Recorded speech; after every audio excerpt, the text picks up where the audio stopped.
भावना शब्द की उत्पत्ति लैटिन मूल मूवरे से हुई है, जिसका अर्थ है आगे बढ़ना, मार्गदर्शन करना।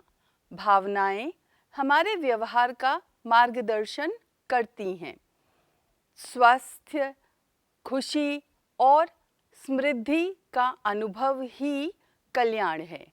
भावनात्मक कल्याण स्वयं की देखभाल, विश्राम, तनाव में कमी और हमारी आंतरिक शक्ति के विकास की ओर प्रेरित करता है। नकारात्मक और सकारात्मक दोनों तरह की भावनाओं के प्रति सजग रहना और इन भावनाओं को कैसे संभालना है, यह समझने में सक्षम होना महत्वपूर्ण है। भावनात्मक कल्याण में अनुभवों से सीखने और आगे बढ़ने की क्षमता भी शामिल है।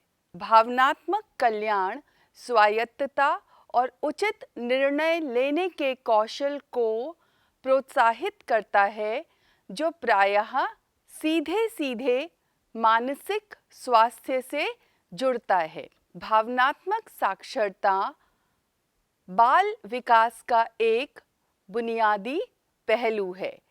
एक शिक्षक के रूप में हमारी बहुत बड़ी जिम्मेदारी है कि हम अपने बच्चों को उनकी भावनाओं से अवगत कराएं।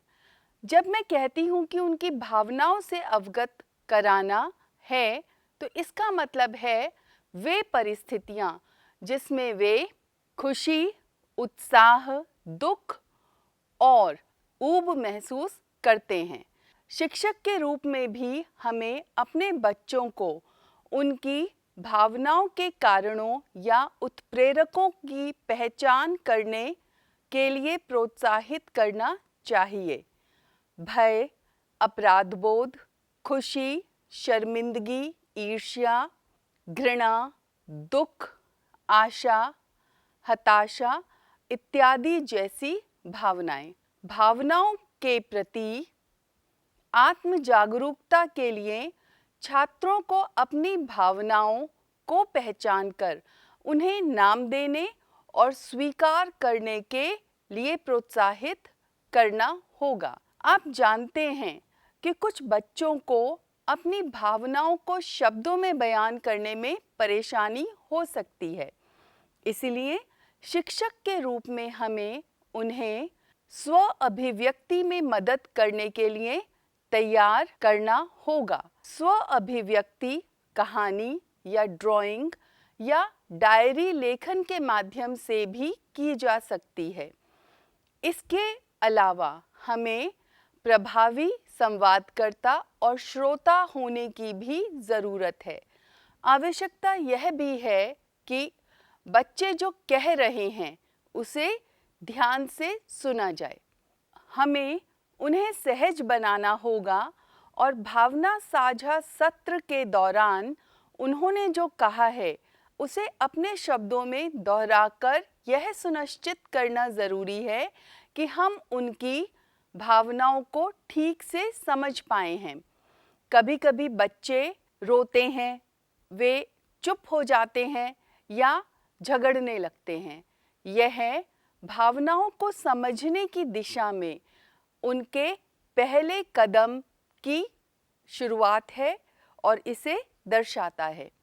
उन्हें अपनी भावनाओं को परिप्रेक्ष्य में रखने के लिए आवश्यक समय और स्थान दें और इसके बाद ही उनसे भावनाओं पर चिंतन अथवा उन्हें संभालने की नीतियों पर बातचीत करें।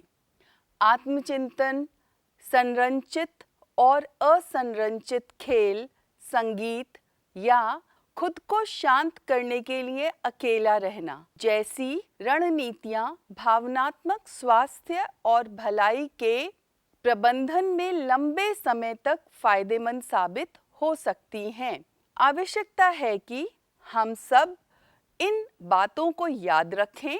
हम सभी को पहले अपने मानसिक स्वास्थ्य और भावनात्मक कल्याण में सुधार करना है और बाद में अपने छात्रों की मदद करनी है कि वह अपना भावनात्मक स्वास्थ्य और मानसिक कल्याण न केवल बनाए रखें बल्कि उसमें बढ़ोतरी भी कर पाएं।